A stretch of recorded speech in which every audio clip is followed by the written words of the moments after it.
Jones, folks. We're coming at you with a new series I'm calling Marketplace Manners for Fucking Millennials. That's right, folks. You little young whippersnappers, you think you know everything, but you don't know how to fucking act right in a goddamn marketplace. You don't know how to be polite. You don't know how to say fucking please and thank you when you ask for things. That's for goddamn sure. Let's start with number one. Number one, marketplace manners for millennials that you all motherfucking do because you're needy and you're fucking greedy and you want all of my time and you want it right fucking now. Don't ask me to ask a question.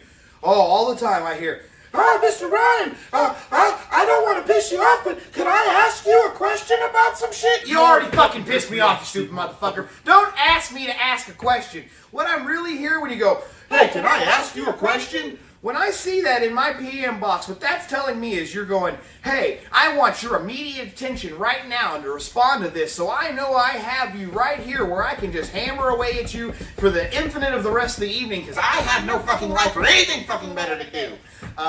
That's what you're wanting. You want my attention right then. That's not how a fucking PM box works. I get 100 fucking PMs every day. Sometimes, literally, I have 300 to 700 PMs in my fucking inbox every day on multiple accounts.